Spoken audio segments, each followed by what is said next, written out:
place to promote the growth of Tigres in English through analysis, discussions, interviews, and more. Welcome to the Lautimes podcast.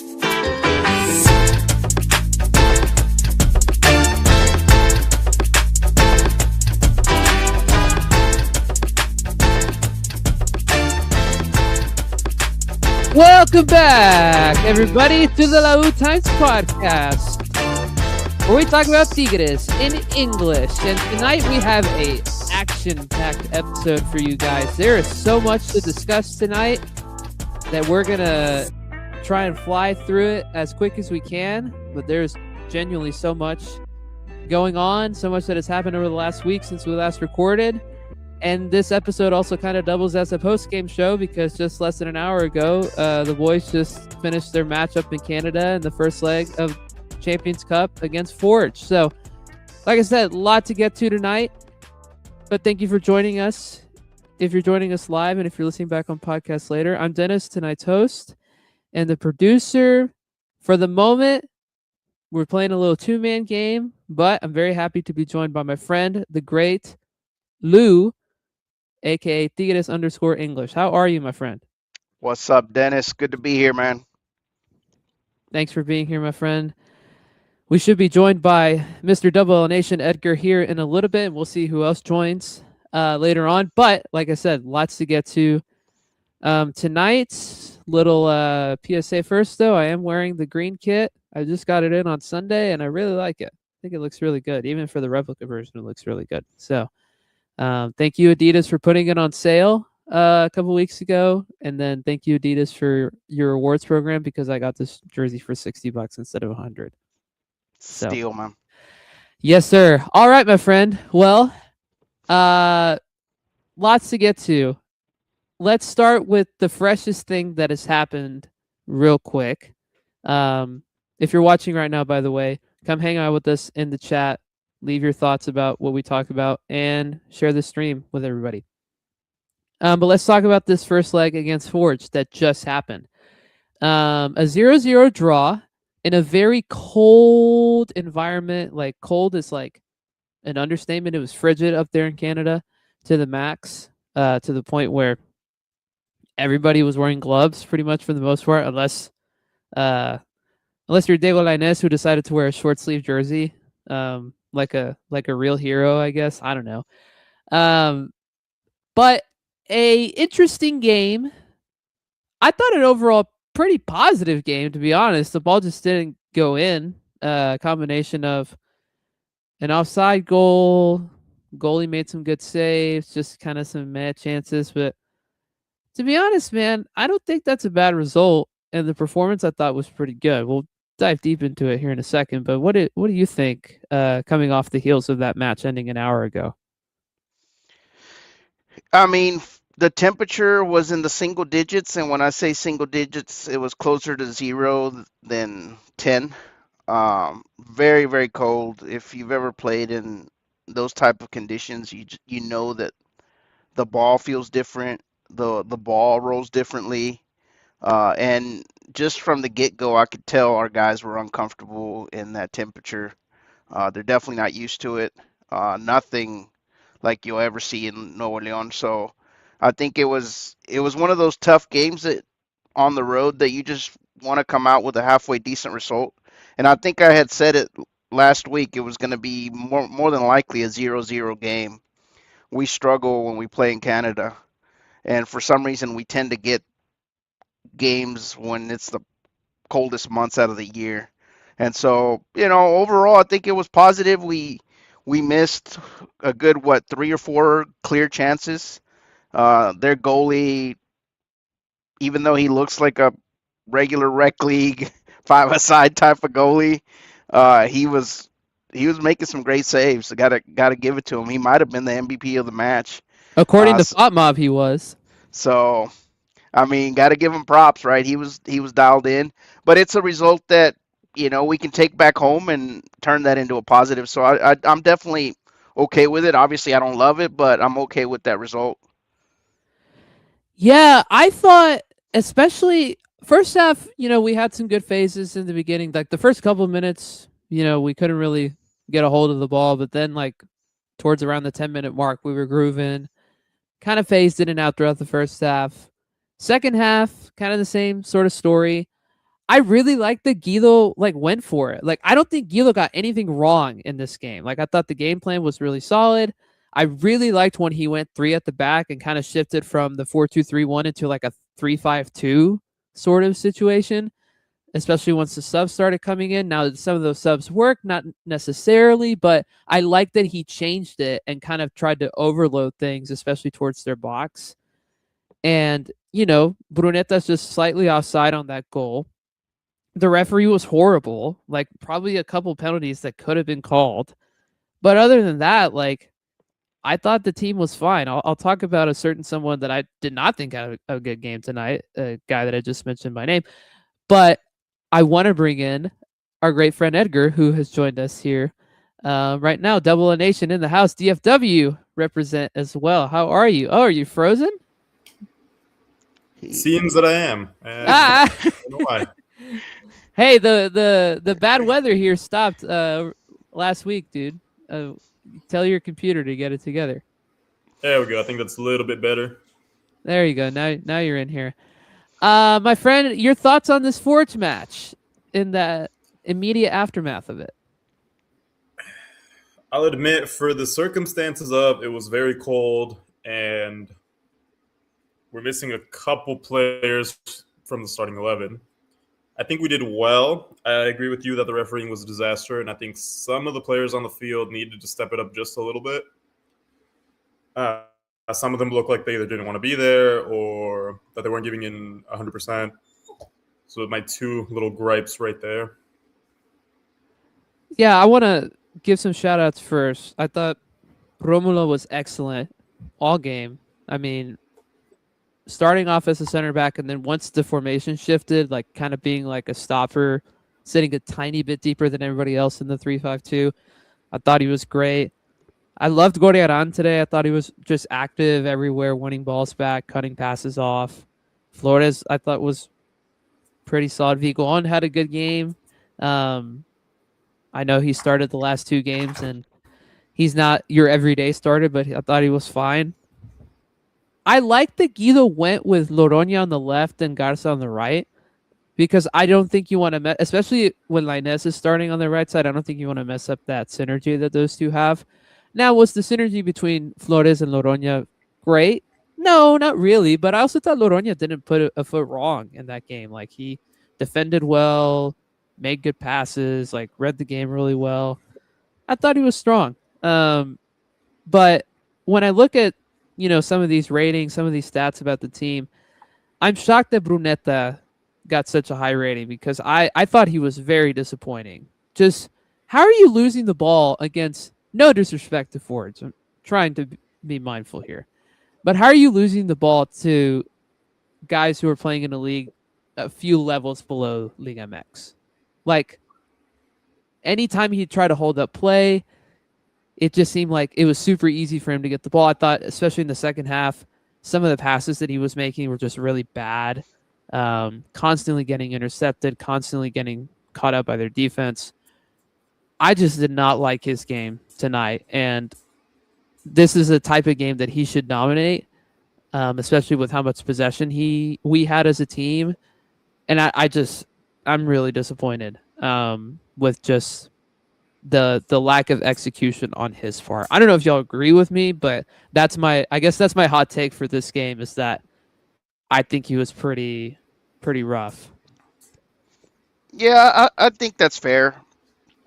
I don't go too much off metrics because those metrics are kind of skewed due to the fact that certain apps favor certain stats a lot more. Right, yeah. So, for example, chances created and passes into the final third, that sort of stuff you get a lot of credit for, shots taken. And so I think that's why it's kind of showing him having had a good game when in reality he has been struggling for a while. This is not new. I think he's had a rough start in league play as well. I was also a little disappointed with Linus tonight. I felt like he wasn't as involved as other players. So I think it would have been a good night for him to kind of step up, but I think maybe going out in the short sleeve wasn't the right call, man. I was gonna say the same thing. Yeah, just maybe be like the rest of the team and and try to be Yeah, warm. bundle up a little bit, you know. Yeah, yeah, exactly. Now Juan had to make some pretty good saves too tonight. To be honest, I mean, on the couple of half chances they had, it's like, oh, se tiene que poner las pilas, and he did. So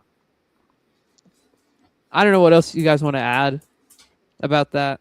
Um, I know that it feels like we should have won by a lot, but I looked at the stats a little while ago. Our XG was only 1.5. I mean, we didn't have a ton of great chances. Definitely better second half, like especially once Correa came on. Like Correa was trying to make some stuff happen. Chicha was great when he came on, but we didn't have like a clear cut of goal aside from the one that we did score that was called back for offside. Gignac had like 13 touches, and it's just when your center forward doesn't have that many touches, it's not good. It's not good for your chances. And I thought a lot of our play was in our initial third. And if you just look at the back line, the amount of touches they had, there was like over 300 something touches. Uh, Romulo had a ton of touches, Purata, Loroña. So I think the concentration of play was in the initial third and into the middle third, but not a lot of quality in the final third to really say, "Oh man, we had enough to blow them out of the water." Right. I think we did enough to win, but I think if we're being honest, the quality wasn't that great tonight, as in the final third at least. And again, under the circumstances, that's probably to be expected. Yeah, the burden is on them. I mean, they're the home team. I think the burden to try to get a favorable result has to be on them, and we played with that as knowing that they obviously needed a big win to be able to have a chance when we go back to El Volcan. So I think in matches like this, you're happy with the result and knowing that you didn't leave with any injuries. I think that's also like a plus. Well, it looked like Nahuel almost did in the first half with the way he sprinted back. Bro, I think that was a tactical timeout by him because you see how quickly Pizarro went to go get the tablet. And I think it's because Yeah. Pizarro had hollered at him like, "Hey, bro, like do your thing. I gotta talk to the boys." Because like he was over there acting like he had pulled a hamstring or he was having a cramp or something, and the camera turned over and Pizarro's already huddled with the entire team, and he's like pointing something on the tablet. So I think that was definitely some dirty tactical stuff going on there. Tactical uh, timeout. hilarious. My man Yeah, trying to. it was way too cold to have a cramp. So, For real, bro. Yes, 30. It was like the 30th minute too, bro. Come on. but also like if you don't warm up enough in the cold, like you're gonna pull something. So that's why part of me was like, oh, he might actually be cooked. But then you're right. Like once the tablet came out, it's like like I was worried for like 5 seconds, bro. But when they turned to the bench and Pizarro was already all huddled up with the boys, I was like, yeah, bro. They coordinated that mess. And notice there was no problems after that. oh yeah. yeah. This is literally none. It was hilarious. Yeah. Okay. Before we move on from this game, just briefly looking ahead to the second leg on next Tuesday, a week from tonight. Much later game, by the way, than tonight. It'll be at like 9 or 10. I think we're fine. Obviously, you don't want to give up an away goal, because away goals do count in this competition. But I think we're gonna be okay. Um, I find it hard to believe that Ford's just gonna be able to score in our place, personally. And keep the clean sheet. I think it's Yeah. it's gonna be really hard. It'll help too that Angulo should be back by then, so we could be a little bit more balanced in midfield potentially. See, even Edgar's dogs agree with me. They perked up once they heard me talk about that, talking about balancing the team. Absolutely. Yeah, I think we'll be fine. We don't need to do a big preview about that game. at least not now. So, okay. Like I said, tons to get to. Of course, we had to have it outlined. And Edgar and I, we filled this outline to the brim, didn't we, my friend? We went all out. So, guide us through it with the second topic of the night. Alrighty, the big data transfer news breakdown. The front office has been hitting the red line in the past week, making big moves to beat the transfer deadline for the Clausura 2026 window. Lots of surprises and lots of unexpected announcements came from both the men's side and Las Amazonas. So let's break it down and catch you up on everything Culebro and company managed to pull off. First things first. The Uriel Antuna experience is over. He has Finally. been sold permanently, not on a loan, permanently to Pumas. I have no real verification of this, but one of the articles that I saw online says that we sold him for $4 million, potentially $5 million. That's great. Honestly, thought we were gonna get maybe $2 million. I'm totally fine with that. According to Arnoldo, we were probably gonna get a dollar plus some kind of gym membership. That's all we would get out Bro, of him. I don't know. They probably thought we were gonna sell him for unos dos tortas de jamón For real. con una Coca Light off the street. No papas. Yeah, I mean the question that Edgar put on here on the outline is that is he the worst signing that we've had in the history of our club, competing with some of the other people that we could name for that question, like Kikín and Omar Bravo and Everton and all that. What do we think about that question? I think I think he is the worst, in my opinion, given how much we paid and the productivity we got out. And he definitely sits in the Mount Rushmore of he's the far left figure in the Mount Rushmore of bad signings with Everton Cardoso and the rest of those guys. Yeah, I mean, what did we get out of him as far as productivity? I think he got one goal in CONCACAF. And the PK goal against Toluca in the final. Yeah, I don't know if that counts or not. Which Freaker's saying right now, which, hey, he made his and some other guys didn't. So he says not the worst. He made a PK in the final, but I mean, given the amount we paid $8 million for him. Who would he put up there as the worst signing ever? Yeah, I would be interested in seeing who he has as his number one. Yeah, to me, it's like fantastic to have offloaded him. That was huge. And it just adds to what I've been saying. I think the front office is making good moves, finally. We offloaded, 8 players this offseason? So I think we're moving in the right direction. I mean, I know to the fans, like, it feels like we're depleting the squad a little bit by offloading that many. But what I see is we're liberating cash. It's an opportunity for us to use that money elsewhere and then make better decisions. I think in this case, moving forward, less is more. I think we're going to make less signings but higher quality, better scouting on our part, better players that fit Pizarro's system. So I think we're slowly moving in the correct direction, and offloading some of these guys is key. Okay, well, there's his answer. He thinks it's either Omar Bravo or Kikín. Yeah, I mean, can't hate on that. Jokingly, he says it's a man that could be a New York Red Bull here in a little bit. That's a shot at my boy Nico, man. Unbelievable.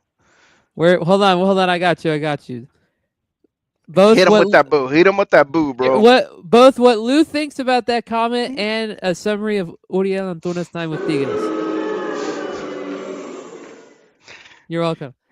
Edgar, you put adios on the outline, which I think is very fitting. Could you expand on the feeling of adios with Uriel Antuna now that he's gone? I mean, for me, it's more like a curse has been lifted. And, we come back to this other guy every single couple of weeks, but we expected him to be the Luis Quiñones replacement. You know, the guy who was going to give you a little bit more, and he turned out to be worse. Hooray! Bro, way Okay, worse. You guys way should worse. pull up the audio of me saying when we first signed Antuna.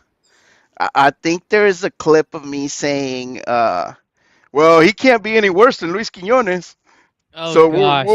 be fine. Famous last words. Alfred! Clip Yeah, it! we need Alfred to go back and clip that, bro. Where's Tigres takes when you need him? Good grief. Oh my goodness. Okay. Speaking of New York, let's talk about the potential departure, the likely now departure of Nico Ibanez next. Uh, Edgar, would you like to say the words that are on the outline? Yeah, so this is how I just assume it went down. He was told to pack his shit. He is likely going to be transferred to New York Red Bulls. I don't know how close it is, but it's apparently close.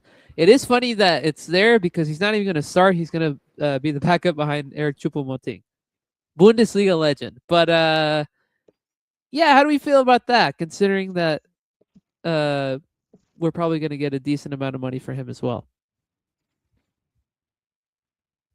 Go ahead, Edgar. I'm gonna be wiping my tears real quick.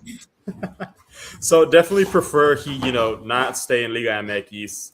It's a bit of a surprising move, just given the fact that there's not been a pre-existing relationship between New York and Tigres, but I wish him well. And yeah, you don't want to see him go to San Luis or Atlas or Cruz Azul and magically become better. Yeah, I think it's a win-win for both camps. I think his time with us it had ended. I think the final straw was him missing that PK in the final. Um, I think he had been carrying a lot of bad juju for a couple seasons already, and it wasn't gonna get fixed anymore. It was clear that he wasn't gonna turn it around. And even though we had a managerial change, I thought that would help him. Maybe Pizarro's system would help him kind of get out of the funk. But I think he showed that that was it. That's all he could bring to the table. 31 goals, and I think he had another 10 assists or so. So I mean, I think he's been heavily criticized. I don't think he's as bad. He was as bad as a lot of people made him out to be, but obviously underperformed given how much we paid for him. You could say he, in to a certain degree, he was a victim of circumstance, a victim of all the managerial changes and a lot of the stuff happening, and also, in a way, having to live under Gignac's shadow. I think that was a load that he couldn't carry. I think maybe perhaps it was too much pressure, or perhaps just the city wasn't right for him. I don't know, but he was never the guy to come in and fill those shoes. I think the shoes are too big, and I think it's interesting that Bello this week has sort of been very loud about Buffalo Aguirre, the guy that's coming in to replace Ibanez. He's been very clear to say he's not replacing Gignac, right? Because I think he's trying to manage expectations. Because when you say, "Oh, this is the Gignac replacement," I think immediately puts a bullseye on that guy coming in. And to be honest, once Gignac leaves, I think we'll start to kind of lower our expectations, but I think Gignac might have ruined us for life in that sense, because if anybody that comes in now has to live up to that huge, massive standard that he set. So we'll see. We'll see how it all plays out. Uh, I'm sure we'll talk about Aguirre soon, so I'm not going to go too much into it. But I think the Nico situation is great for us. Another big paycheck that we're freeing up, and an opportunity to just move on from a player that just frankly was done. Edgar, I'm with you. I'm surprised at the destination. that it looks like this is heading towards.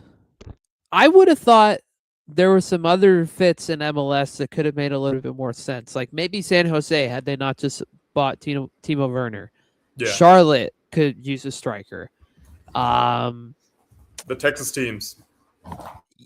yeah, I mean, uh, I don't know. Houston landed bogus, right? Yeah, Houston would have been the one that made the most sense because FC Dallas has Musa, Austin has Brandon Vasquez, and they just signed Facundo Torres as well. So maybe not them. Honestly, KC. KC maybe to like pair up with Joveljic. LA Galaxy could have been a decent fit too, as well. I don't know. I feel like there were some other spots that maybe make the most sense because, like I said, I think Choupo-Moting is not going to be benched for Nico Ibanez, especially like knowing what I know about how that team operates, like him and Emil Forster as a tandem works. And I just don't think that that's going to be the same with Nico. But maybe, I don't know. I'm not the one buying him. So I just thought it was interesting that that's the direction of travel that's heading towards. Now, let's talk about some good news. Some real incomings. First up, we're not going to get the Buffalo Aguirre because truthfully, that thing is not even official. Let's talk about the real official thing. Cesar Araujo coming in to the squad.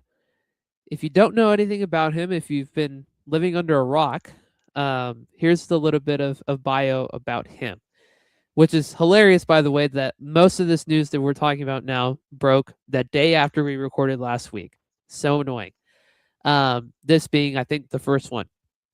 Cesar comes to us as a free agent, which is a great thing because we're not paying a transfer fee for him. Having last played with Orlando City last year. He had a very solid season with Orlando last season. A big part of why they had a strong regular season. They kind of faded in the playoffs, and as a result, he faded as well.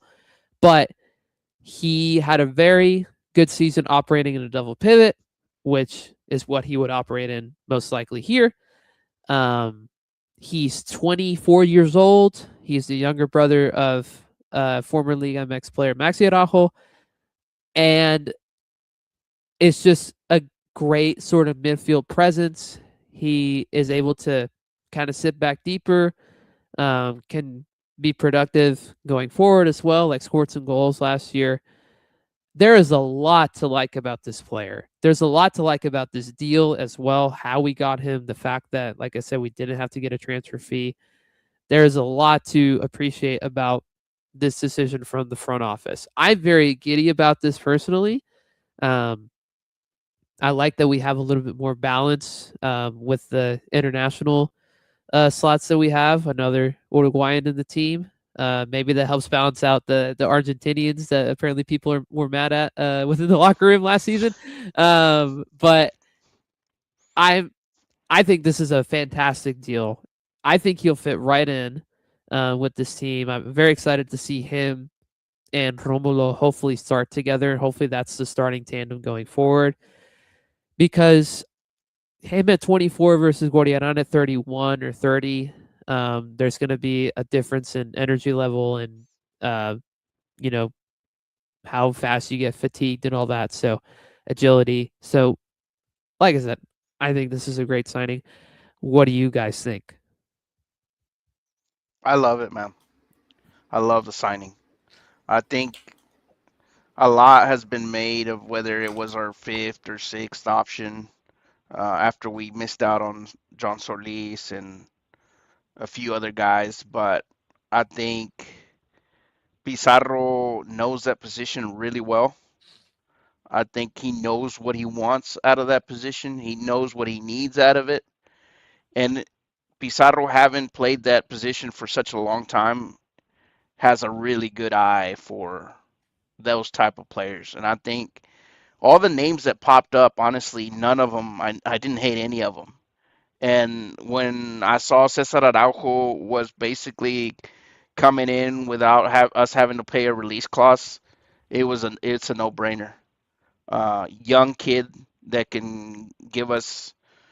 Man, he still hasn't really even entered his prime. I think, in the next year or two, he's going to be entering his prime, and we'll stay in. If he stays injury free, we'll stay at his prime for several years. Um, he's such a versatile player. I think he reminds me a lot of Richard Sanchez, just a younger version of him. Has a really good foot on him, makes great passes, great through balls, has great vision of the game, scans the field really well, can drop down deep, like you said, in between the center backs as when needed, but is not afraid to push forward. Definitely can pair up well with Gorriaran, or he could pair up well with Romulo. Either way, the way things are moving this season, it feels like Zwarg's going to end up in the center back slot. I think Zwarg and Joaquim are going to stay fixed there, and Angulo ends up going to the left fullback spot. I think that's how it's going to end up due to injuries. So maybe for this season, I think that double pivot might end up being Gorriaran and Araujo, which I don't hate it. I think it's a great tandem. And then if we end up next offseason picking up a good center back, an elite center back, then you can move Romulo into that five role again. So I think it just opened up a lot of options for us, gave us much needed depth in that spot, and honestly, it's a great signing. I think it's what we needed. I think the times we struggled in the final, a lot of it were in that zone of the pitch where we were kind of getting overwhelmed by Toluca, and I think this is the type of guy that's gonna kind of get us over that hump. And he's the kind of guy that he's going to improve under Guido. Like most of the team, I feel like, especially some of the younger guys, Romulo, Jesus Garza being the prime examples, have improved under this guy Farfan as well. I just feel like the same sort of thing is going to happen with him. And to that end, talking about just how injuries are shaping up, if Farfan comes back at some point before April, like if he comes back in March and he's able to slide back into that left back spot that he took last season, then you really have some good depth because then Romulo doesn't have to play the center back spot, like you just mentioned, for that long. And then you can see more of that double pivot. And Gorriaran can even come off the bench, or Araujo can come off the bench, and you can just kind of swap between those two. It'll be great within the context of two competitions as well because you don't have to put so much strain on the three midfielders, truly. So, a lot to like about the signing. Edgar, how would you like to add to this? So my only gripe about this signing is that it took way too damn long. And I told you guys in our chat, the guy was a free agent for more than 60 days. And like our front office just can't do two things at once. They were so busy offloading players they forgot to sign one. That's like what's grinding my gears right now. But he's here, better late than never. I'm just mad. The guy could have had like 5 or 6 games under his belt right now in a Tigres jersey, and he doesn't. What did you say in our little group thread earlier, y'all too? I said that Pizarro probably sent the email back in October, said, "Hey, Torrado, take a look at this guy and please sign him." And Torrado was out on vacation, came back and was like, "Oh, my bad. Just saw it now. Let me get working on it now." Bro was in Abu Dhabi for like 3 months. He was having tacos in Querétaro, bro. Is what he was doing. That's hilarious. My man is everywhere except in town. Except in Monterrey when he needs to be. Good grief. Oh, another thing I want to add, Dennis, is that I think last year Brunetta was having to, even Brunetta and Correa were both having to drop down too deep to be those creator types to kind of carry the ball. And I think Araujo is going to give them the liberty to be able to stay further up the pitch. With Gorriaran and Araujo there to do that dirty work for them, play clean out the back, dribble at midfielders. That's gonna free up Correa and Bruneta a lot, which then lets them do what they're best at, which is generating chances and scoring. Uh, like if you look at some of the highlights, the Orlando highlights, some of the passes he would make to like Ojeda and Luis Muriel and Angulo, who I think is their left winger, really good. I mean, so I think we're gonna see a lot more of that, uh, where he's gonna facilitate a lot of the work for some of these other midfielders and attackers. And if he follows the trend of his brother when he was here in this league, then he's going to end up being a pretty darn good player. And I hope that that's the case. Great signing. When do we think he debuts? Do we think he debuts on Friday against Santos, or do we wait until next week against Forwards in the second leg? I hope he debuts against Santos, even if he gets 30 minutes or so. I think it'd be awesome to see him get going. Yeah, he's definitely not starting. Maybe he's only getting 10 minutes. I know MLS ended back in November, so. Well, and they got eliminated first round. Really quick, yep. Like play-in round. So he may have been done in October, to be honest. So you're telling me he was a free agent for more than Yes, unfortunately. That's why I said Edgar Pizarro sent out the email as soon as they got eliminated in October, and Torrado didn't read it till last week. Jeez. Yeah. Great signing. Looking forward to seeing him sport our colors. Do we know what number he has? Have they announced that yet? I don't think they have. I didn't see a number on him. No. I know he landed today or last night, and he had his all his stuff today, like the medical tests and all that. But I don't guess even know what's available at this point. Is 5 available? Yeah. Yeah. That might be his. He'll take it. He'll take it, bro. That might be his. Hopefully he carries on the legacy. Speaking of 5, Carioca officially announced his retirement. I miss him. Man, I wish he would have stayed one more season. I wish he would have stayed last season and had played in the final. Yeah. How nice would it have been for him to have played that? He wouldn't have missed a PK, I'll tell you that.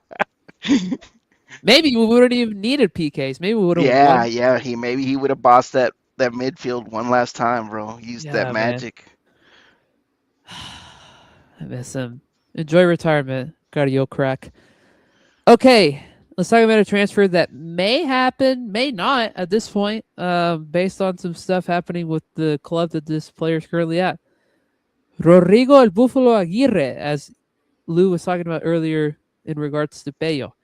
The striker is potentially on the verge of coming here. However, within the context of what's happened with America over the last week, with the departures of Fidalgo and St. Maximin, who knows?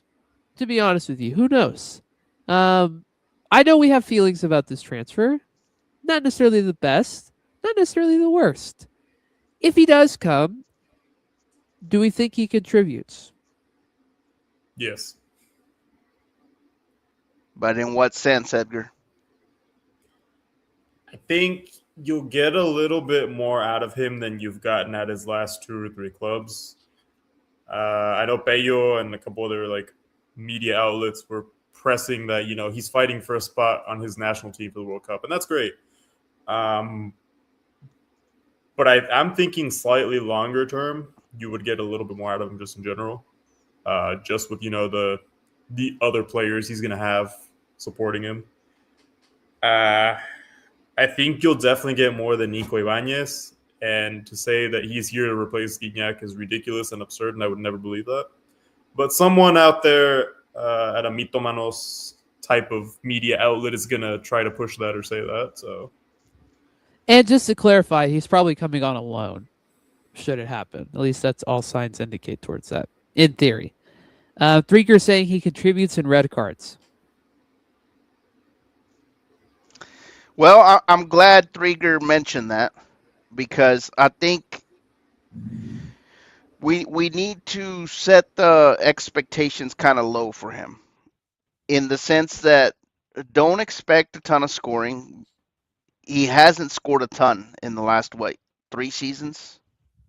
3, 4 seasons, he hasn't scored a ton. I mean, let's be real. I think if you compare the stats between him and Nico, I think Nico might have better stats. But I do agree with Edgar that I think he is going to contribute, but it might be different than what a lot of people think. So if he's not scoring, are the fans going to be okay with that, even though he is contributing? One gripe I had about Ibanez, which I mentioned I think a couple weeks ago, is that what was really disappointing about Ibanez was not so much that he wasn't scoring, is that he wasn't helping at all with the press. And you're coming in fresh legs, and you're expected to press. You're supposed to be that first guy. You're also expected to at least try to tie up the center backs, which he wasn't doing. And in that sense, I think Buffalo Aguirre is gonna surpass Nico Ibanez. He's gonna be an excellent presser. He's one of those really annoying center forwards where he's just constantly nagging the center backs, um, and kind of getting in their head. So Ed Threedger is right. He does pick up a lot of cards, but it's because he's very aggressive in his pressing, and I think that's a good thing. I think we need a forward that's physical, that's nasty, that can come in and keep the opposing center backs occupied for the guys behind him. That helps out Brunetta. That helps out Correa.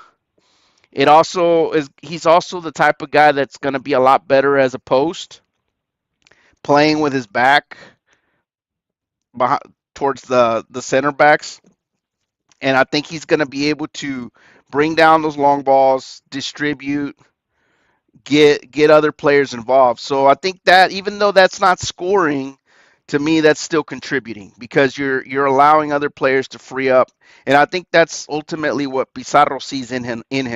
And I think you're right, Dennis. I think this move only makes sense if it's a short-term loan, right? This is the guy that's going to help us get through this season, possibly the next one, while in the summer we're looking for the Gignac replacement, right? The guy that's gonna be a more elite, more polished center forward. So I think if we're patient with him and we're not going all crazy and booing him and messing with his mind, if we're good fans in that sense, I think he's gonna come in and do good things for us. But as fans, we just need to set the bar kind of low and say, hey, he's not going to come in and be the scoring leader and he's not going to tear up the league, none of that stuff. But I think he's going to help facilitate and ease the load on some of our guys. Speaking of the summer, can I start beating the drum for a certain someone? Who do you want? I know he's been linked to the neighbors recently, but I don't know about you guys, but I would not mind a certain Antoine Griezmann in a Tigres Ooh, jersey. that sounds sexy, bro. Bring back the Griezmann Correa duo. Yee! Would not hate that. That's silky smooth, bro. I think that's the way after the World Cup. Sell a lot of jerseys, bro. Actually, I don't even think he may have retired from national team duty. I don't remember, but still, Don't matter. Big name. big name. Come on, APG, Agent APG, do your work. Bring him here. Bring back Griezmann with a sombrero. That's right. Like he said after they won the World Cup in 18, Viva Mexico, cabrones. The way he's Him and okay, Pogba. bro, freaking vibe. That whole thing was a vibe. That whole day. Okay, one more men's related thing that I just added to the outline, but we talked about it earlier today on Twitter. There is a rumor going around about a certain LA Galaxy player that could potentially make his way here. Mauricio Cuevas, 22 years old, I believe is a winger, and is Mexican American. Thoughts? I like the fact that we're looking north for signings. I think the MLS has some really good talent.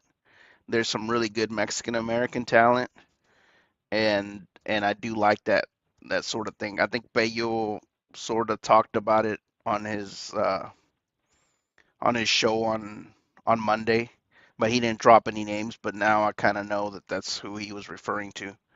So there's options. I think that also from what I heard, they were looking into a fullback possibly to kind of help out with some depth, since we're have a lot of injuries in that spot. So I think it's a great thing. A lot. Threedger's saying that MLS has some very untapped youth talent, and I think so. I think he's right. There's a lot of good young players that have gone in previous years unnoticed, but now we're seeing how good they are. So I think it's only right that our scouts are looking north. Edgar, what do you think about the Cuevas rumor? Yeah, so I like it. Seeing that LA Galaxy's like a very reputable team that's actually like pushed out quite a bit of talent. That young child whose name is slipping my mind went to Cholos. Pretty good signing. The other guy that's at Celtic right now, the other Uh, Araujo. Araujo, Julian. Yeah, Julian Araujo. I mean, they've pushed out a lot of good talent, so I would be welcome. Uriel Antuna. Let me stop. Let me stop. You killed it, man. You killed it. Guys, remember when he played with Zlatan? Crazy times. He learned absolutely nothing. And that he was like a City player, like he was in City's like system technically before he made his way back here. What a I what a feel like time to be that guy alive. has lived a ton of lives. That had to have been like his twin, an alter ego, or something. That is not the guy we paid $8 million for. Not even close. I don't know how you guys watching the America Olympia, by the Yeah, they way? just went up 2-1. I it looked like he was offside Did that he? rebound. Let me He see might what have been. hey, look, here comes the replay right now. This is just us stalling, I guess now. Oh no, he's on. Just kidding. Yep, he's on. Very on actually. That goalie deserves better though. The Olympias goalie's been really good tonight. Okay, now to the Amazonas from a rumors perspective. We'll talk about their games here in a little bit. The big news being that Aaliyah Farmer has officially left. There was a lot of noise around her last week, and the rumor is true. She has left, and as of today, she is in the NWSL signing for Chicago Red Stars. I don't know any details about the deal. I, based on what I saw from their press release, it looks like they did pay us some sort of compensation for her. Um, I know there was some talk about maybe there be a mutual termination of contract or something like that, but it sounds like we did transfer her there. Um, Big loss. She was so versatile, great presence within the squad, had a big role in that championship last season. We are going to miss her greatly, but I also am excited to see her in the NWSL. I think that she will hopefully grow into an even better player and excel in that league. Yeah, she had kind of turned into one of my favorite players. I love players that are multi-dimensional, can play multiple positions. Um, that's why Jesus Dueñas for a long time was one of my favorites at Tigres. And Farmer was just such a talented player. Um, I thought she was perfect for our team, perfect for the league. Could play center back. Honestly, probably one of the best center backs, if not the best center back in the league. A great holding midfielder. Um, just very talented, physical, strong, fast. Had all the great player attributes. Read the game well. Great on set pieces. But I mean, it's a shame, right? She just never quite fit in with the city. I think to a certain extent, she was homesick. And I get it. I mean, there's been a lot of criticism from the fans, some of the fans saying, "Hey, your timing was off. If you were going to leave, you should have left in the off season." But I think this is one of those situations where the front office has been knowing that she was unhappy and was having maybe some mental health issues there, and that's why we got. Now it makes sense, right? That's why we went out and got Marisa Nascimento, because I think the front office could see that this is the direction we were going. I mean, I feel bad losing her, but at the same time, I'm glad she's doing the right thing for herself. I think at that age, you still haven't matured fully, and I think it's only natural that you're gonna miss family, you're gonna miss your culture, and so I don't blame her in that sense. I think when she was here, she was a true professional. She there was never any moment where I said, man, she's not hustling, she's not playing hard. And I think that's all you can ask for from a player, right? The time that she spent, I think she did it to her best abilities, and she was a professional the entire time. So I think it's okay. It's okay to part ways, and hopefully she finds success and happiness at Chicago. But it is a hole that we'll have to plug up, and thankfully I think on that end the front office has done a good job of having some depth on the squad. We're losing a great talent, one of the most talented players in the team. But at the same time, I feel like we have the players in place to still battle for the cup. So we haven't been left high and dry.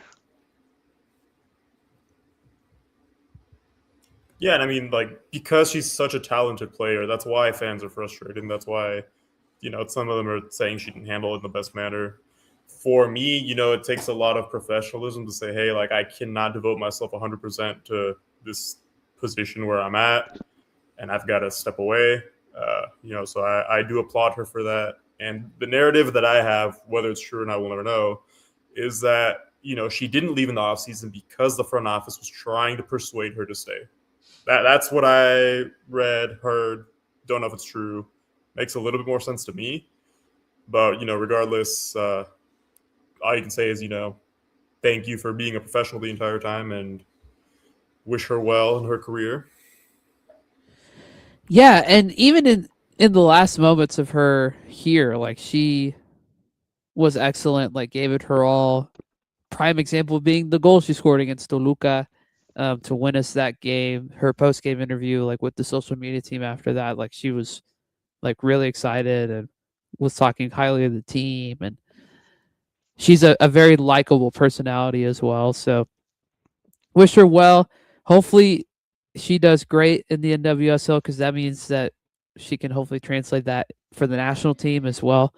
Um, I think the national team would greatly benefit from her thriving in that league, and in one of the best leagues in the world, um, and hopefully improve that squad as it looks towards 2027 with the World Cup, and hopefully making that tournament. So we will Yeah, miss you. she's one of those players that if she ever wants to come back, the doors are open. I think while she played, she always left a good taste in our mouths. So I think whenever she wants to come back, she can always come back. Exactly. Last thing, real quick, Mari Carmen Reyes is staying. There was a lot of noise around her as well. I know that we've talked about it some with some of the family issues that she's going through right now, especially in regards to her mother. But she did show up to photo day last week, and uh, Bayo made it very clear, and all the other reporters made it very clear that she uh, does plan to stay with the team. Do we know when she's coming back? No, but she will still be around. I think we don't need to speak much more on that. No, Woo! just wish her the best, and hopefully things improve for her family. It's a tough situation to be in when you're going through a helpless situation, and things are looking bleak at times. I think your mood could be dropping, but I hope that things do improve for her, and things get better. Absolutely. All right, let's keep it moving. We still got a lot to get to. Next up on the outline, Edgar, is, I believe, recapping that crazy game against Leon on Saturday. That's right. Switching it back to footy. Leon versus Tigres recap. 3 points were locked in on a dramatic visit to Leon against La Fiera, which had high moments for our wingers and potentially their best game in about 6 months. Lioness and Canadian star Marcelo Flores were the heroes who scored the 2 goals in the 2-1 victory. The villain of the night, surprisingly not a Leon player. Let's start with that drama first. Marcelo Flores, aka Niño Maple Leaf Torres a la verga, as the outline says. All right, yeah, we got to start with that nonsense. Guignac got a red card for the first time in his tenure as a Tigres player, I think in the league. Has he gotten one in Conca before? Nope. Okay, so first time ever. I read somewhere that it's the first time in his career, not just at Tigres. I don't know if that's true or not, but somebody said it. I swear he had a couple at Marseille.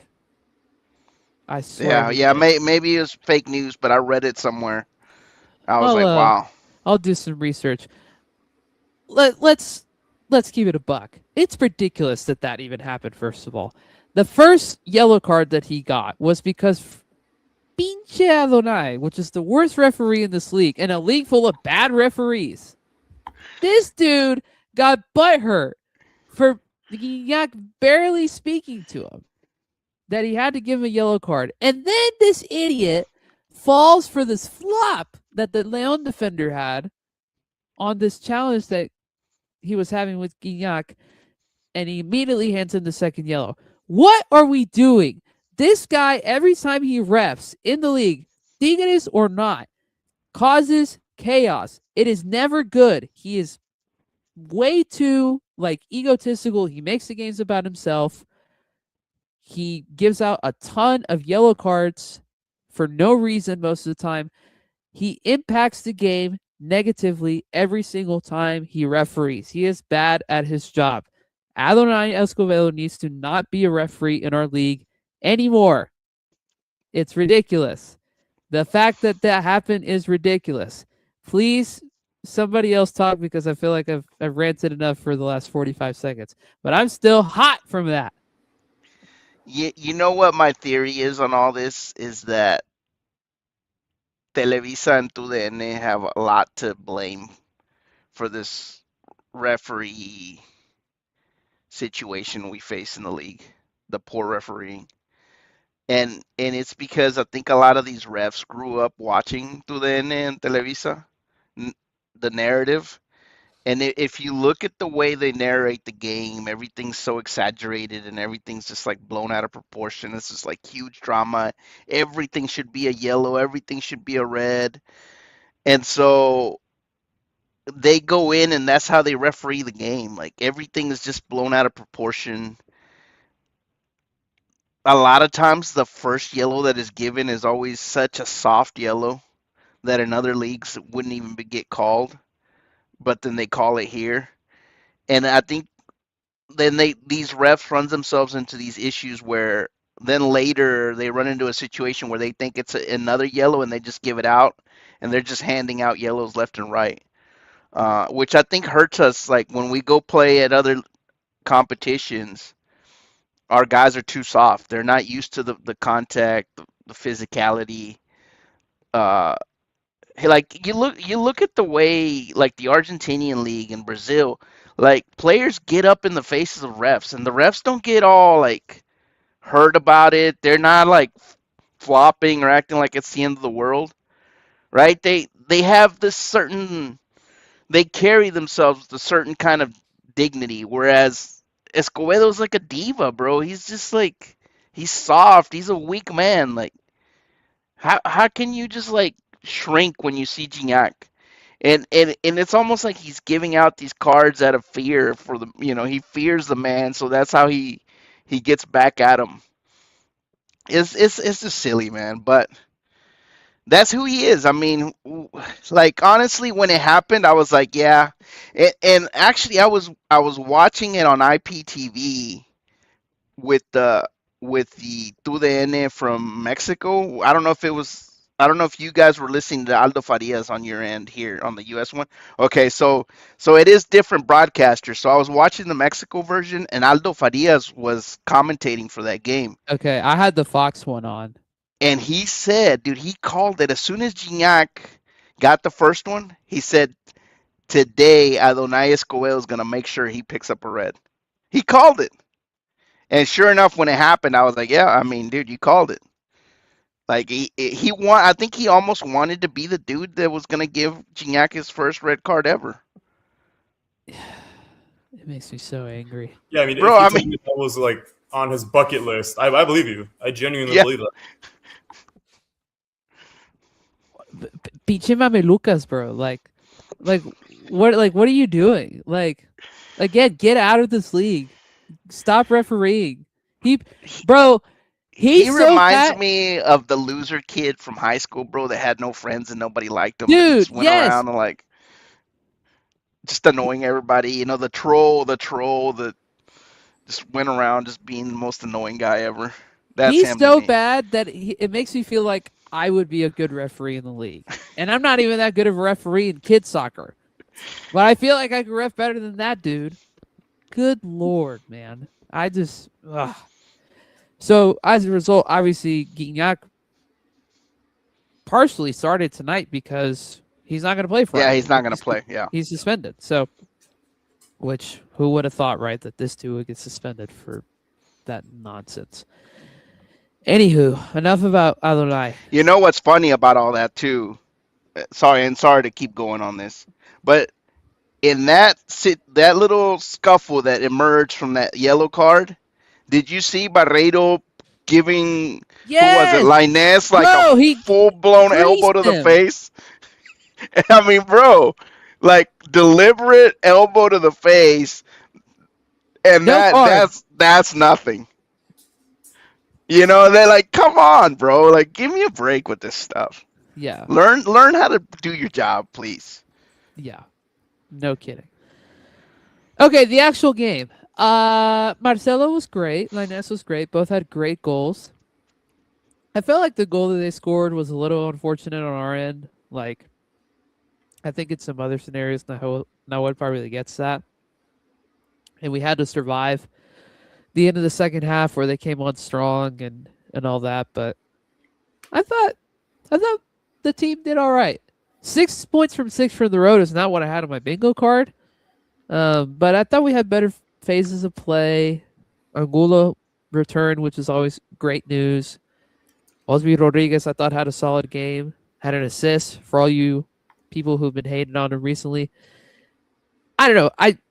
It wasn't an amazing display, but first game coming off the break, you get 3 points at a tough place that has historically been, especially over the last few years, not a place where we've won or had positive results. And we got a positive result. So, Yeah, overall good. I don't know if you guys caught this post-match press conference comment. Kind of like irked the crap out of me. But Nacho Ambriz was saying that, the game got really heated because it gives tintes de clásico or whatever. And I'm like, only you believe that, man. No one else. también ese güey Mamelucas, bro. Like, what? Yeah. Man, y'all don't make fun of my favorite coach, man. Hey, I don't remember him being your favorite coach. I thought that was Profe Cruz, bro. Oh, I love it, Profe I Cruz thought it too. was Ojitos Mesa. I love Ojitos Mesa. Diva. Man, you guys do keep notes, man. Look at you guys naming off all my favorite coaches, bro. That's a Well, that's a it, stupid it comment. was a good result. I wouldn't say it was a great game. No, Like it was the not. first, I feel like the first 25 minutes, our back line was a total mess, bro. Cambindo was like had our center backs up against the ropes. We didn't know when to mark him. He was coming in like splitting the center backs and winning the ball behind them. There was just a lot of like uncoordinated movement there in that entire back line. I thought that was awful. And then Correa wasn't spectacular, especially in the final third with his finishing. I think he's been struggling a lot. Brunetta didn't have a great game, but I think it just goes to show and proves what I've been saying all along. When our wingers play, this team wins, bro. This team wins. And look, Lainez was exceptional. Flores was awesome. And Correa wasn't that great. And Brunetta wasn't that great. Gorriaran wasn't that great. Vigon wasn't that great.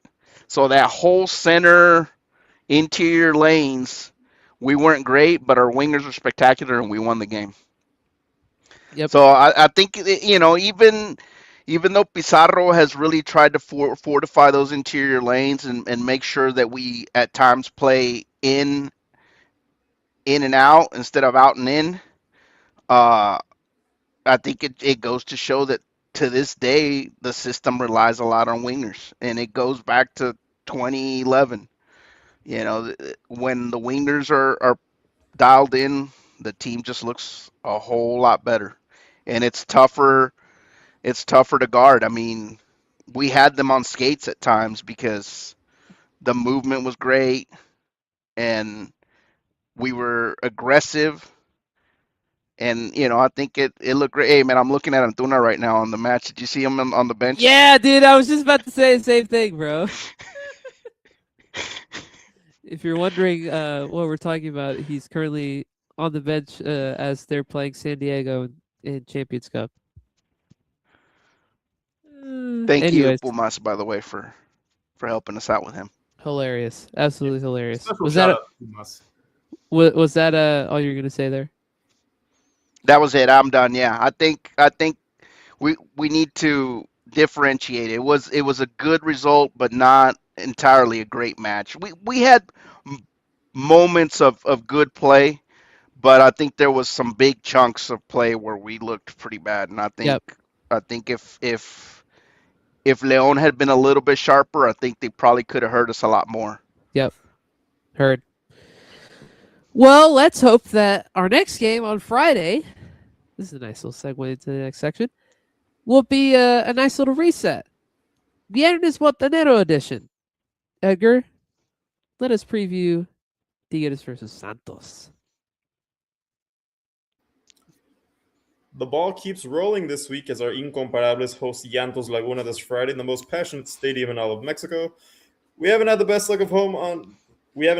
luck on home turf this season, but can Guido and his new toys turn the page on this sour stint? Read that first point right under that, by the way. Viernes Botanero ALV. If you know ALV, you know. All right. Let's predict the lineup. First things first. As I mentioned earlier, Gignac will not play. He's not even going to be on the bench.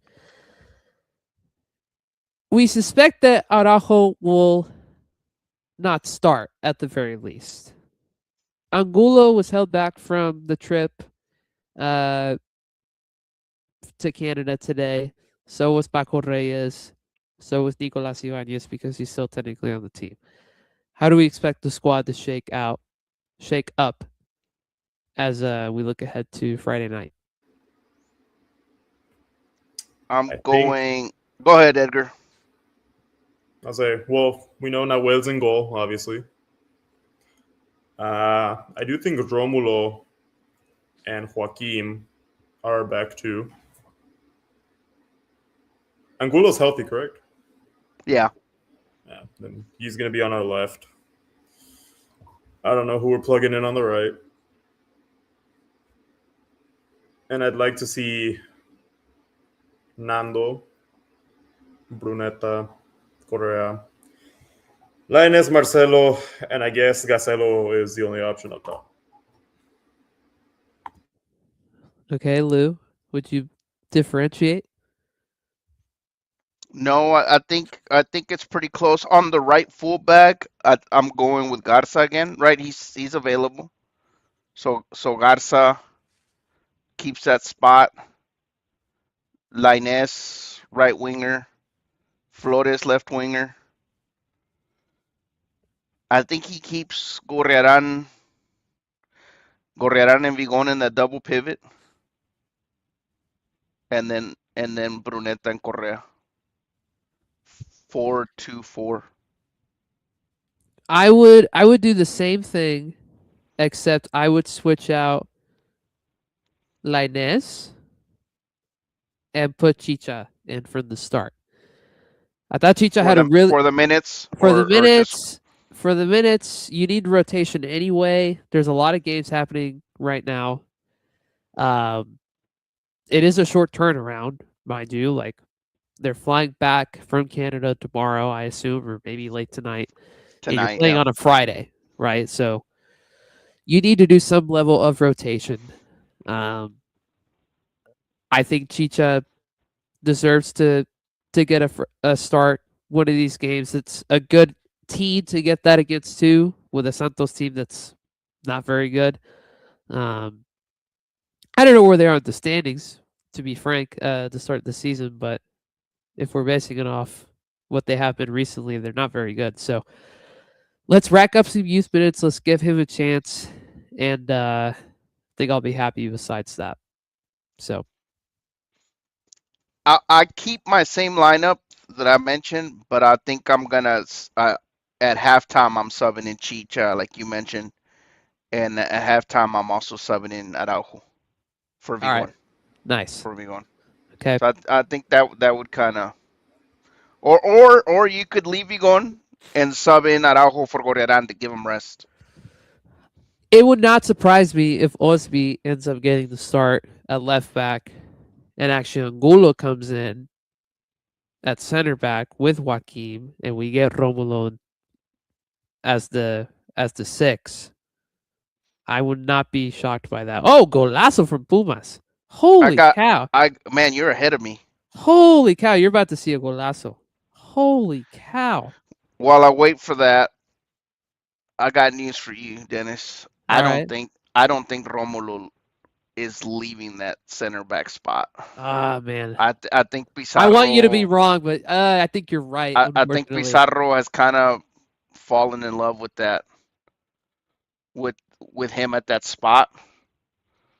Man, I am way behind you, bro. I'm gonna have to reset this thing because what minute are you on? 11. Oh yeah, dude. I'm gonna reset this thing. I'm on the ninth minute. Oh my goodness, you're way behind. Oh, but that probably means I'm gonna miss the goal now. Anyway, yeah, I think Pizarro just has fallen in love with that tandem, Joaquim and Romulo, and I think they're only gonna get better, bro. They're just they're so filthy and fast that it's just too attractive. I know Romulo's very good at that five, but man, Romulo Joaquim to get by those two guys, bro, with the speed they have. I mean, Cambindo physically is a nightmare for center backs. He's so Right. strong, so Yeah. fast, and look at what they did to him, bro. They a lot of times they shut him down, and physically they went toe to toe with him. So I think it's that tandem is here to stay. Listen, I don't want to say game 5, 6 of the league season is must win, but you got to win this game, man. Yeah, Right? no, you Yeah. you can't drop points against Santos, No, bro. And bro, then not at home, dog. and we can't continue to drop points at home. Like we need to go back to the Tuca days where home was our sanctuary, man. Where we it was an automatic win, just about. Even last season.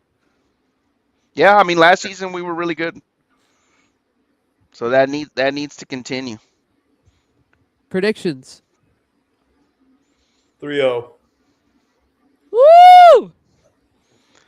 I'm gonna go 2-0, 2-0. I'm with you, Edgar. 3. Correa. Uh, Inés. yeah, Lainez. And Chicha. I would love a Chicha goal, man. Threedger's with you guys. He went 3-0 too. Yes, he All did. right. Yes, indeed. Yes, indeed. All right, let's keep it rolling. Still got a couple more bits here. We are actually doing pretty good as far as like time goes. Feel like we haven't dragged super long on anything.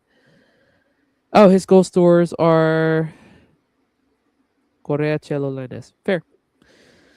Number 5 on the outline is about Las Amazonas. That's right. Perfil Tigres strikes again. Pachuca versus Amazonas. Armas Campeones traveled to Pachuca last Sunday night, and with the power of friendship, and Perfil Tigre accomplished a great result. After being down 2-0, a powerful performance from Diana Ordóñez and our Amazonas secured 1 point on the road in a stunning upset. The first 45 minutes weren't great, but the end result was much better. Let's break it down. All right, first things first. We can talk about Ordóñez. We will in a second. She's amazing. Emma Watson started and played the entire game in her Tigres debut. To be thrown into the fire at high altitude on the road is quite something. It was quite the choice from Pedro. I didn't think she did too bad. That's just me, though. No, you can see her qualities, even though the game wasn't great. And honestly, you can't expect greatness when you're fresh off the boat and you're playing at 8,000 feet.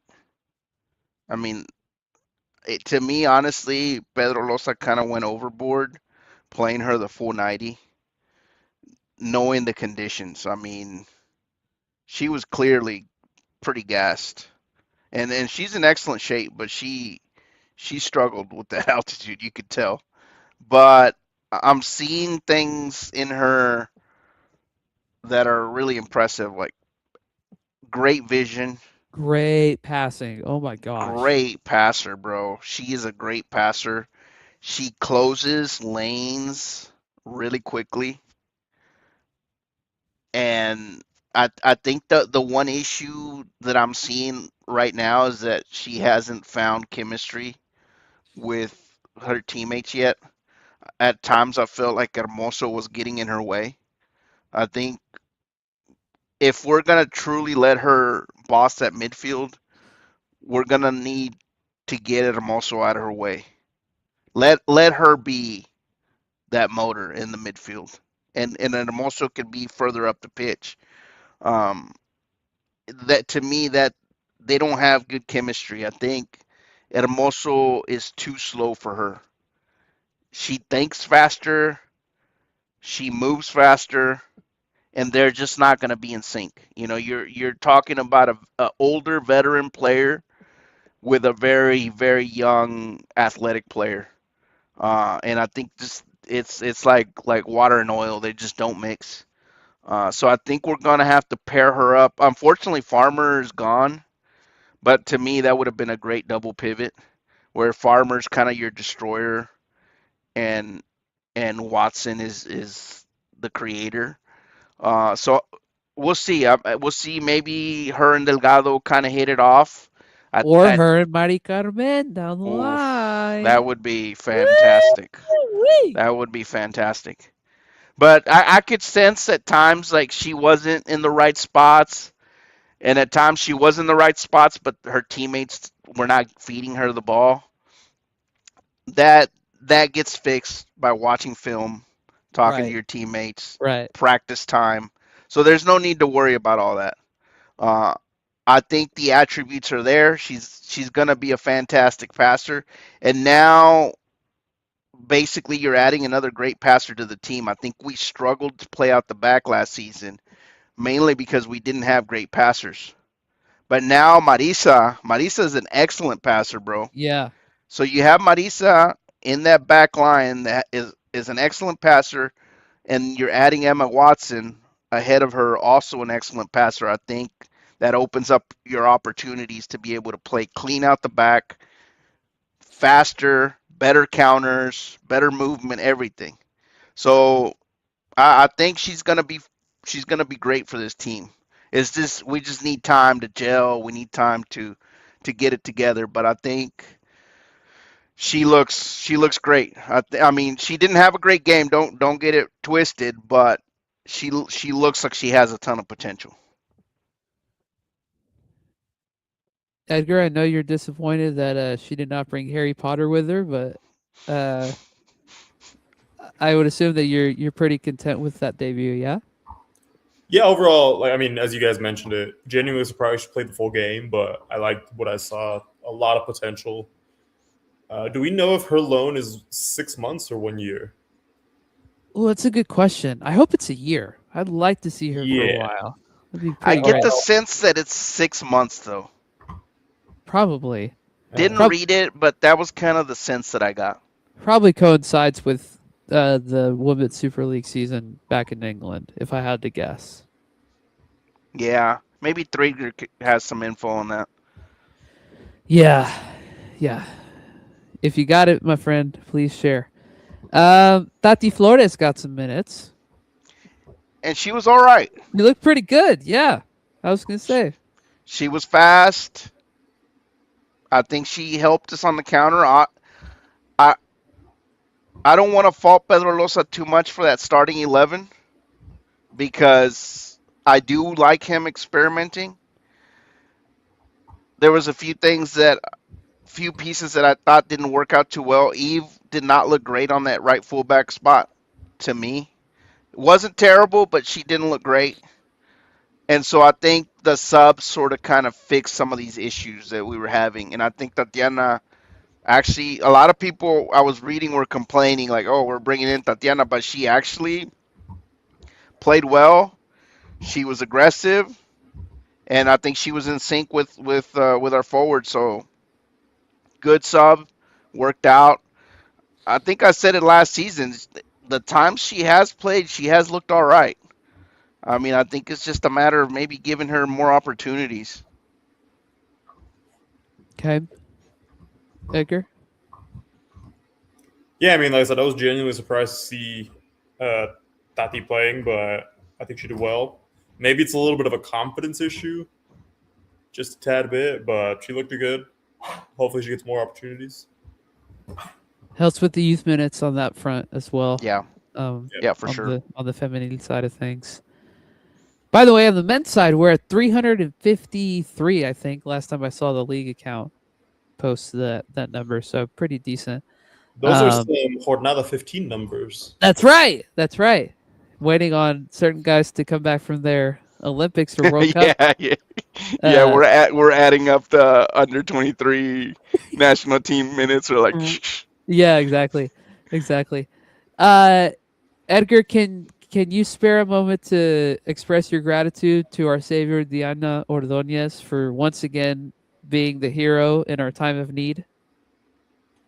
Yeah, I mean, I think absolutely just has been a phenomenal signing since she put on that Tigres uniform. I really wasn't expecting it, but she's really become that dependable player, and in her own way has like filled that void of Obaye of just being that dependable player, and I like it. have you noticed that Diana Ordóñez looks, plays, and scores a lot more when Corginali's on the pitch? Yes, Yeah. indeed. Yes. I don't know why she didn't start.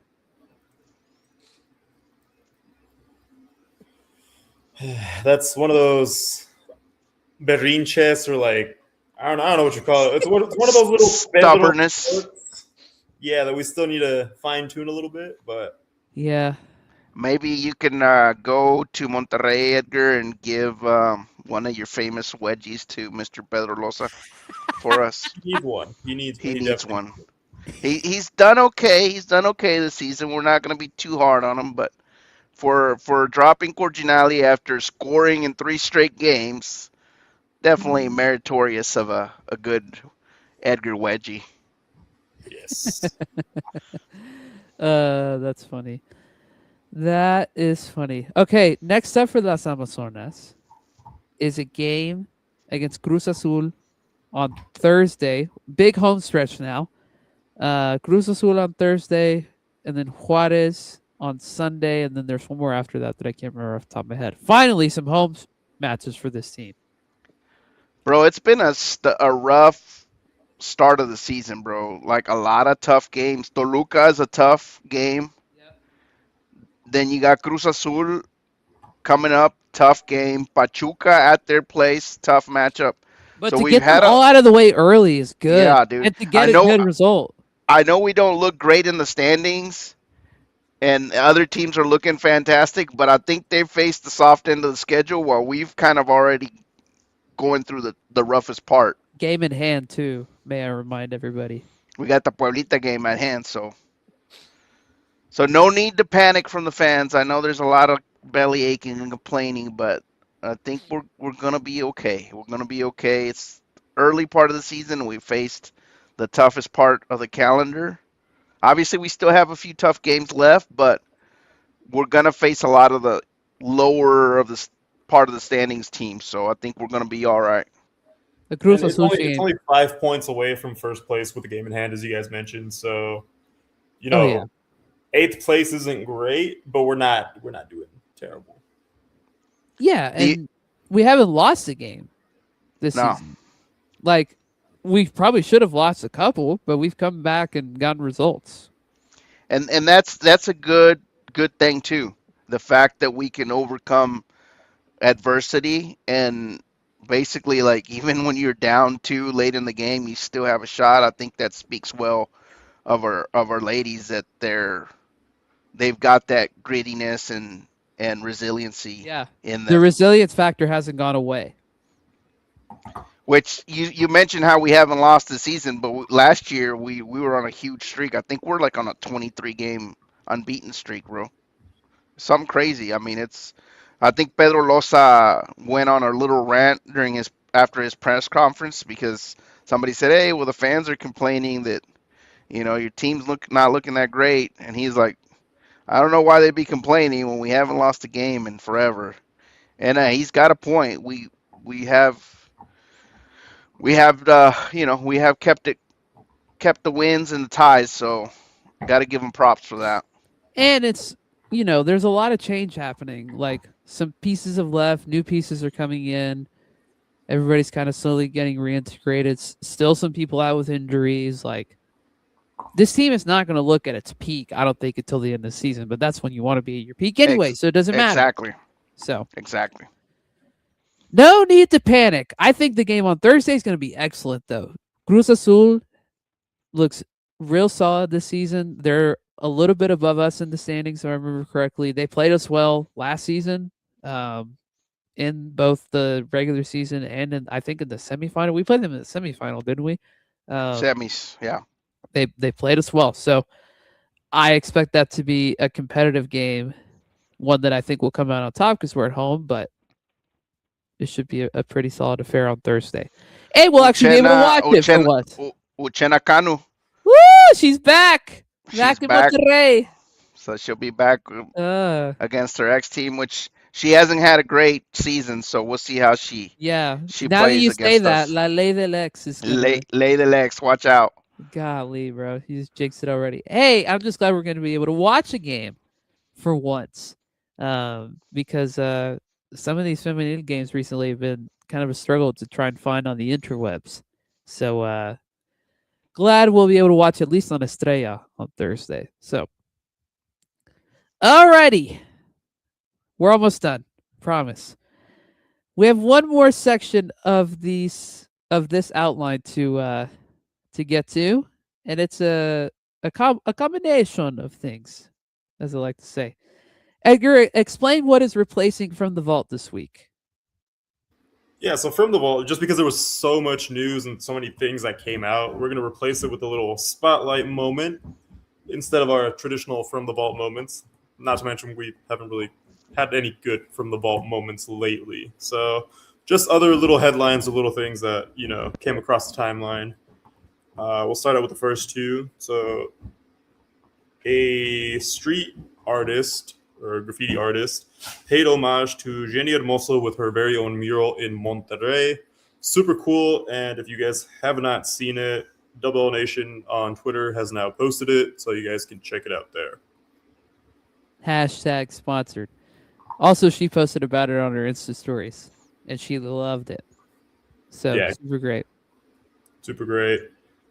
Marcelo Flores had a líder goleador patch on his jersey Saturday night. Kind of cool, but also kind of pointless. And the placing of it was actually pretty awful because it was like awkwardly placed on his jersey.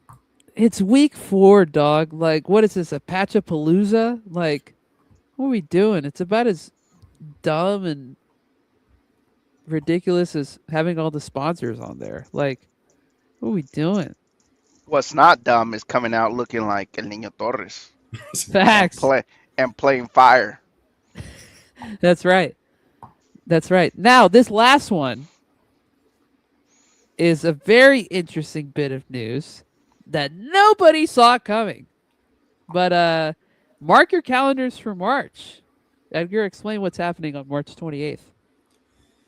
I will reluctantly explain what's going down, not in DFW. Facts. So the Golden Clash is coming to Razorback Stadium. Tigres versus América and Amazonas versus América Femenil will be taking place on March 28th, with the Amazonas match at 2 p.m. and the men's match at 5 p.m. One ticket will get you access to both games. Tickets are starting at $35, and you can get them at arkansasrazorbacks.com. Yes, that is correct. The teams will be playing on the campus of the University of Arkansas. Whoa, pig! Suey! In March. At the football stadium. Not just at any stadium. The football stadium. Very strange. Very, very strange.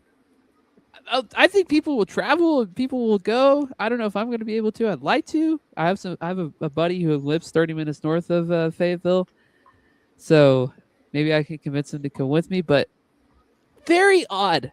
It's during the FIFA break. It's during that break where we're going to have all the last World Cup spots figured out. Just so you know, for context, listeners. But I do like that it's a doubleheader. I like that both teams are going to play in it. I don't like the look on Lou's face. I'm about to get bullied, and I don't like it. Bro, why doesn't the front office just come out and say they hate Dallas Fort Worth? Just come out and say it. Don't give us these mixed signals, bro. Like, really, you're gonna put a game in Arkansas over there in Walmart country over Literally, Dallas? Literally Wally World. It's crazy. Bro, next one is probably going to be like in Oklahoma City or something. Bro. Stinking For real. Wichita, Kansas or something. For real. Murray State University getting the next game. Next time it's going to be in Arkansas, but at their new USL stadium that holds like 5,000 people. Stinking Nome, Alaska. Here we come. Bro, it's crazy. Bro, come on. Here's what I need, bro. I need Leagues Cup this year to be in Dallas. Tigres versus FC Dallas. I need that to happen. Please. Would kill. If that happens, I'll go hang out with you guys. Yeah, come on. Nice. AI Lou will come out and hang out. So that means you're not. That means the AI version of you is coming. Drieger saying, nah, Montana or one of the Dakotas. Yeah. That'd be wild. In the Fargo Dome, bro, in North Dakota State. Yo, honestly, bro, if they did a friendly, if they would have just had this friendly in Nashville, I would have been there, bro. It's another excuse for me to go to Nashville. Bro, the disrespect of this front office to just skip over Dallas the way they have. It's crazy. It's crazy, bro. And we're getting a new soccer-specific stadium here in North Texas. I think in about a month. So that's even more like salt to the wound. Or they could just have it at the old Ranger Stadium. It's not that difficult. Like, that stadium is fine. Yeah, I mean, the MLS Next team is still playing there. Yeah. Correctly. They're not going too much longer, but they still are. Correct.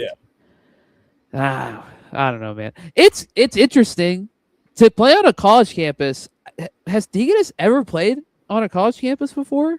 Obviously, like besides their own, right? But like They in the U.S. Feminine, well, but Feminine played at UT Austin, Ah, yeah, that's right. and Cotton Bowl doesn't. That's not considered college campus, right? No, it's on the state fairgrounds. Yeah. Okay. Yeah, it's not close to any school. So I guess it is. It's interesting. Threeger's saying in Houston, they did. Was Robertson Stadium part of the University of Houston campus? Yeah, because I remember going to Robertson Stadium against America back in the day, dude. Talking like 22, 23 years ago. El año del Kikiri, way. That was chiquito, bro. You were Well, here, bro. 3. You're saying 23 years ago? That means I was 3, big dog. Ante, You were still. They would still give you the chupon and everything, bro. Back then. Way. Bro, that was back when I was scared as heck of Elmo, bro. Elmo came to a birthday party one time and it about ripped me to shreds emotionally. Oh, man. That's funny. I mean, like I said, it's interesting. I think it'll be fun. I don't know what kind of crowd to expect when that game happens, I think it's gonna be a heavy America crowd. for I don't. sure. I don't think there's a lot of Tigres fans in Arkansas, to be honest with you. Yeah. We'll see. We'll see.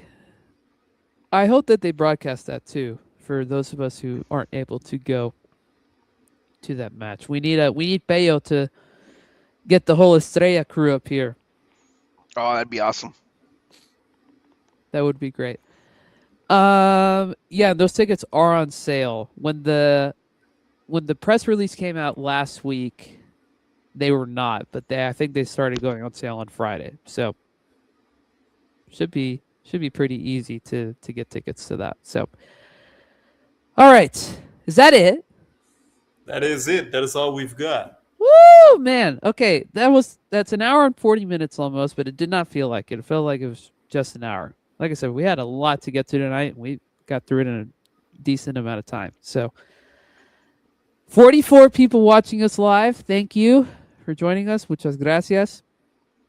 All you who are listening on podcast later, we appreciate it. What are you doing, bro? Bro just out here with the finger cues. It's a little heart, bro. I've recently learned what that is. For our viewers, bro. I love it.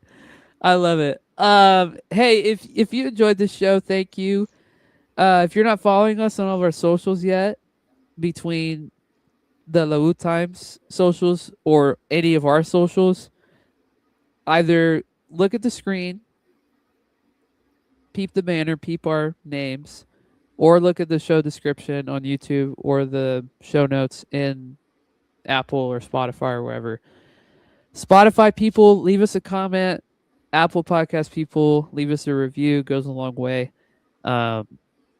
Subscribe if you haven't already. We've gotten a couple more Spotify followers recently, which is super great. I need the YouTube gang to come out in full force, though. We're a few away from 50. I want to get to 50 subscribers ASAP. So subscribe to the YouTube channel if you haven't already. That would be awesome. We'll be back next week. I don't know how we're going to do it next week because the Forge game is late. I wonder, we'll have to figure out how we'll do that. Let's record while the game's going on. While it's going on, I'm down. Hey. Dude, it's like a live reaction, bro. I'm down. Outline, little short outline, but we're just like watching the game. Yeah. I'm down. We'll plan for that. If we do something different, we'll let you guys know on Twitter. But we'll be back next Tuesday as that match is going on. We'll recap all the things that happened this week. Maybe there'll be some more transfer things that happen later on this week as well.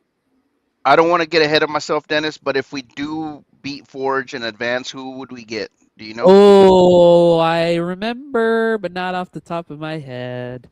Is it Nashville? Know no, we're not on the Nashville side of the bracket. I don't think we'd play Nashville until like a semifinal or a final if we get to that point.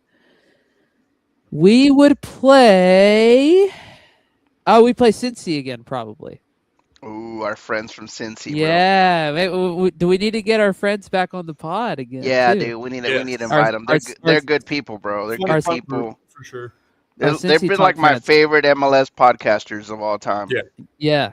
Cincy Talk friends. If we end up crossing paths here in about a month, we'd love to have you guys back. I'm sure Lou will lead the coordination of that effort as well, like he usually does. Last thing, shameless plug. My podcast is coming back this week. For those of you who don't know, I used to do my own show. It's not completely dead yet. In fact, we're resurrecting it this week. Episode coming out either tomorrow, Wednesday, or 2 days from now on Thursday. And it'll be about the Super Bowl. So we're back. Very excited to be back on that front. I don't know for how long, but we'll see. This is my main focus on the podcast side of things right now, but it's good to have Dennis and Friends back. So go check that out later on in the week if you want to hear us talk about the Super Bowl. But that's it for us tonight on the Lou Times podcast. For me, Dennis, for Lou, and for Edgar, thank you for joining us. Peace be with you. Have a great rest of the week. Watch party, watch along. I think that's what we should do. We're just going to call it a watch along next week. Great idea. Muchas gracias. Arriba la U, and we will talk to you guys a week from now during the Forge match. Adios. Peace.